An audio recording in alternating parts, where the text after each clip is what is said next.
Hey, and welcome back to the channel, everybody. Listen to that twin-turboed four-cylinder. That is tough.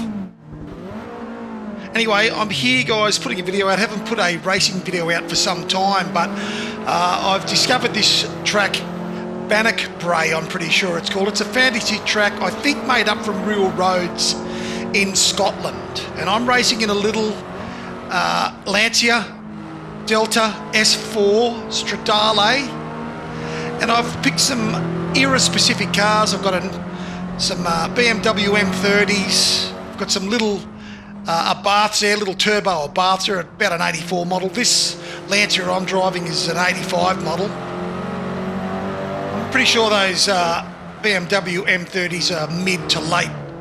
Oh, a bit of contact there. Oh!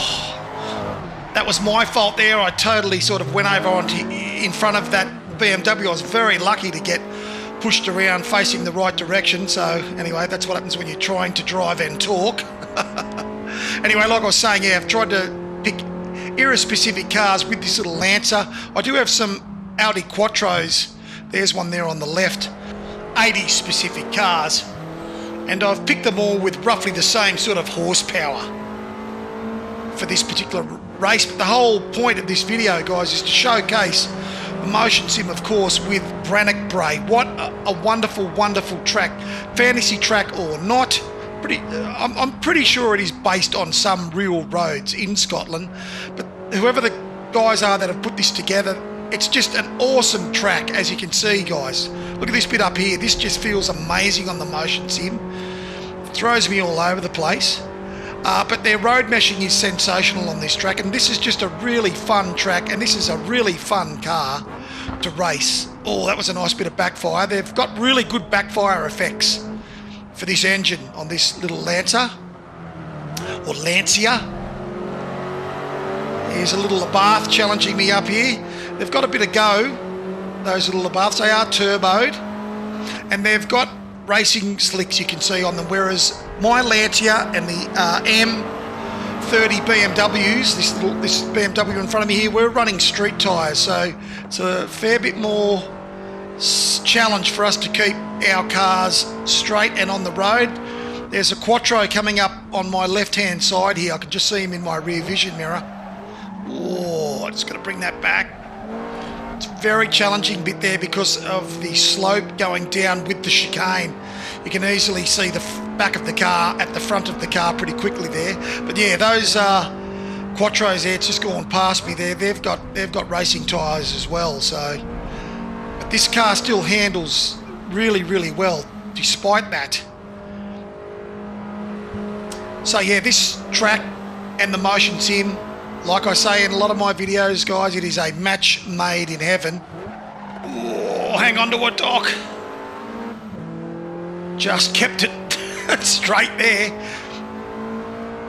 So we've got the straight here now. Look at the scenery here, guys. It's awesome. They've just done such a great job on the little villages, the lake, the boats. It looks amazing. It looks amazing, and it drives amazing. It's a lot of fun, and the way that all of these dips and bumps and corners and stuff work with the motion sim, it's fantastic. Now I've got this will be tight coming around here with this Audi, but yeah, even with my street tyres, this little Lancia Delta, it handles really, really nicely. Imagine if you actually had a bit of a setup. I've done no setup or anything on the car. It's just as it comes when you load it up in Assetto Corsa. If you spend a bit of time doing a bit of a setup, and if you could put some racing slicks on this car, it'd just be an awesome car to drive. It'd just stick to the road like bubble gum. But having those street tyres and having the sliding, that's what makes it so enjoyable driving it.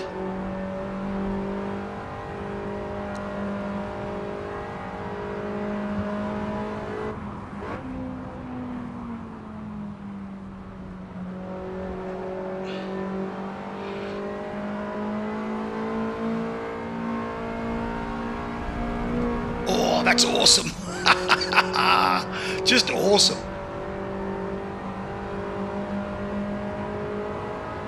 So I'll include a link in the description, peeps, for...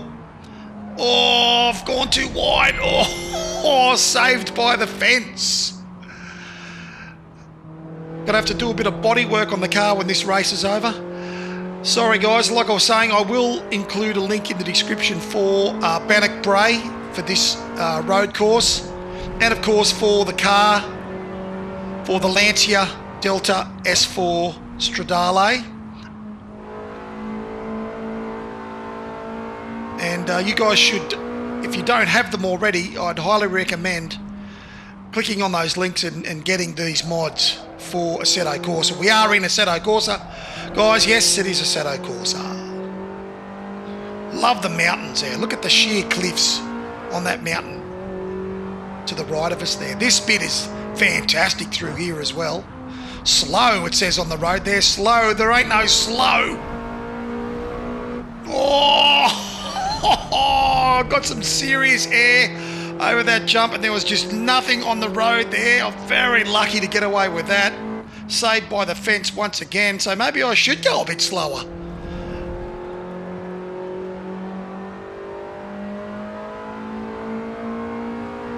See if I can catch these guys up. That is the lead group.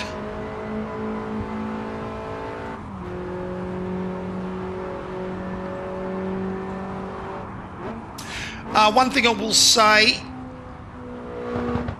oh, that was a nice bit of detonation. One thing I will say about this car, I did find with the force feedback with this particular car, because I've raced a few different cars in the last couple of days around this track before I sort of picked this car and sort of fell in love with driving it around this track. It does require a very high amount of gain in Assetto Corsa for the force feedback, so I'm not sure if these were power steering. I haven't really done much research on this car, guys. I probably should have done a bit of research before I threw the video together, but it may be a power steering car because I needed to basically have the gain in the force feedback settings in Assetto Corsa, in Content Manager, all the way up at 90%. That's like way higher than I ever have to have force feedback gains for any other car. For example, I was driving a 66 Corvette around this track yesterday, the 427 cubic inch version of the 66 Corvette. A lot of fun on this track, but an absolute handful, of course, nearly 700 horsepower. But as a point of reference, I had to have the force feedback all the way down to 25%. It was so heavy on that car, and yet my little Lancia Delta here, I've got to have the gain all the way up at... Oh, the little Abarth there, he did exactly the same thing as I did on the last lap. He just went too wide and collected the fence there. Yeah, you've got to have the force feedback gain at 90% in this car. That's for my CSL Fanatec 8 Newton metre wheelbase. This car, this track, Assetto Corsa. Oh, nice little bit of traction loss there.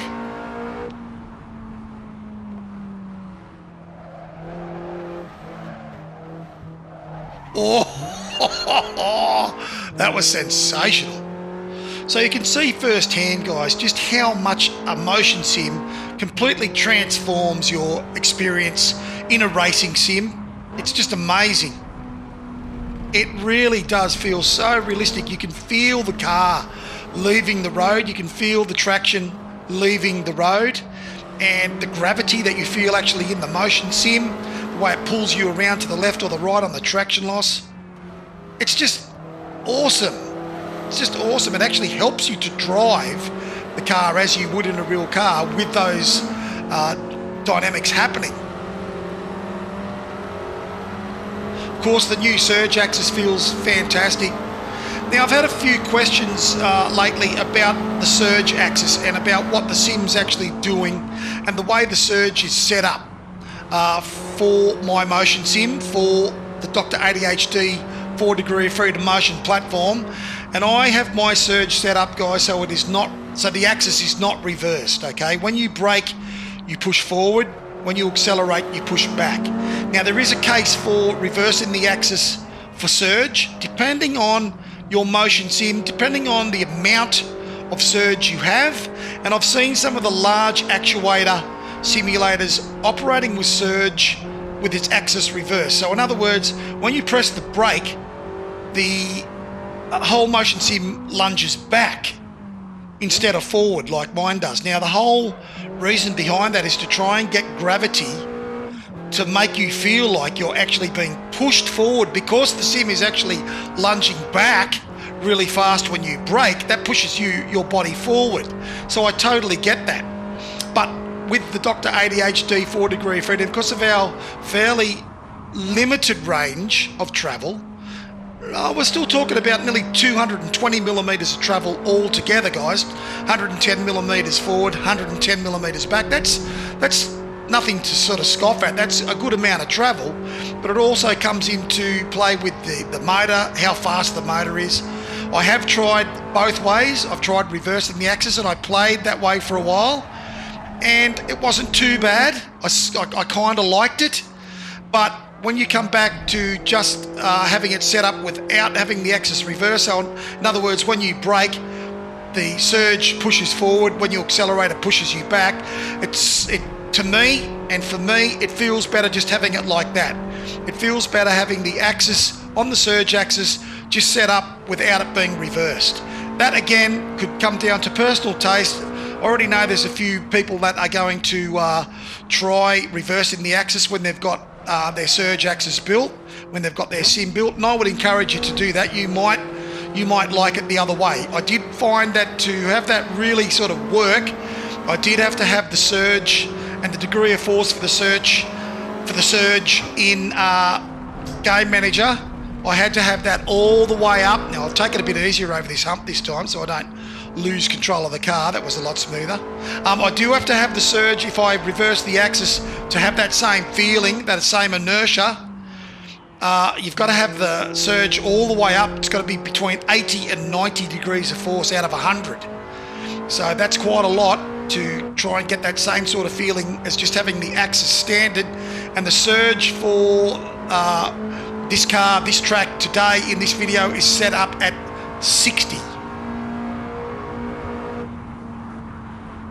So that's a little bit of information for anyone that's curious about the surge axis and what you see on the motion sim on the surge axis, how when you brake it does lunge forward, when you accelerate it, it lunges back like it would actually in a car.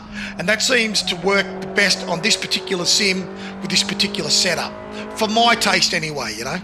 Like I say, guys, when you get yours built, you have free range to do whatever you like, basically, with yours, and you can set it up the way that you like it.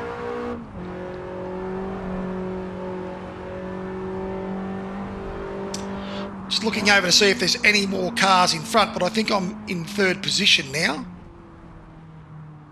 We'll go through here in third gear instead of knocking it down to second. Yeah, pretty sure that as from now I've just snuck into second position now. It's 5 laps of 20, guys, as you can see on the top of the screen there. I'm not going to do a full 20 laps, guys. We won't go for much longer, and we'll call it a day. For the video, at least. Oh, another nice bit of backfire there. Oh, that'll buff out.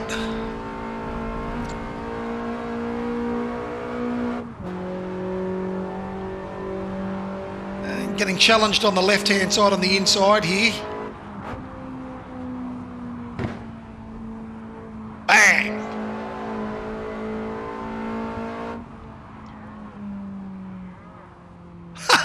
I'm pretty sure I could hear a cow there. You certainly do hear sheep in certain places on the road. Just up here on the right, guys, there's a pub. You'll hear music coming out of this pub. It's here on the right now. Hear the live music. So after the race, I'll be heading back to that pub for a bit of live music and a couple of pints.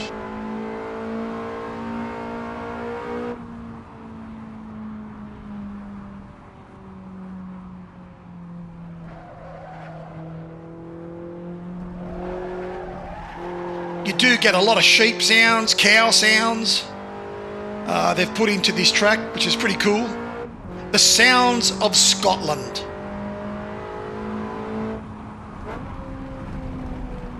Really belting through here. Ooh, almost lost it there again.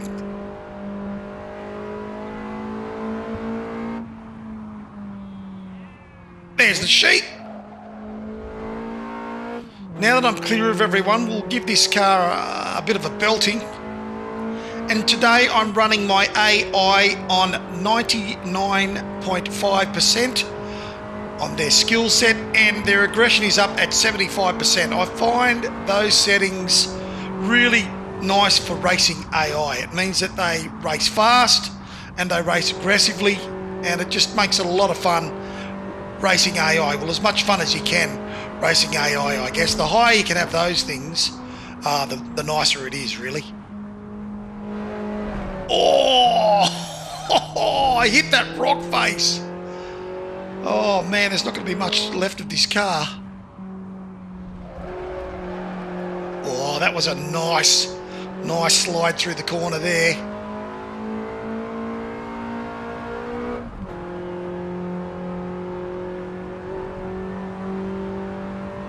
Very lucky back on that rock face, it didn't stick and just jag into those rocks. Oh yeah! There, that was nice.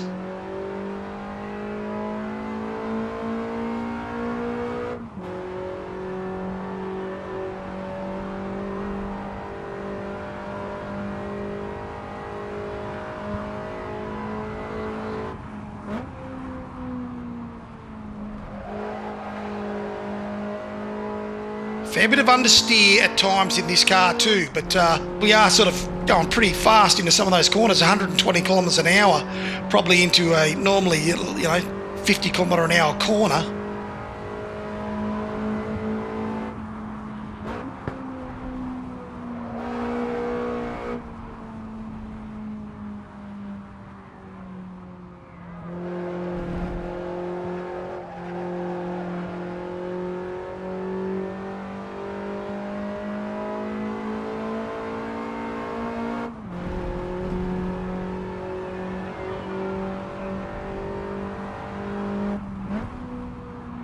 Well guys, thanks for tuning in.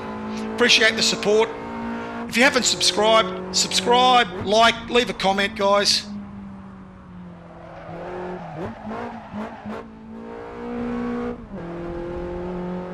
And until I see you guys in the next video, you stay safe, you stay healthy, and you take it easy out there.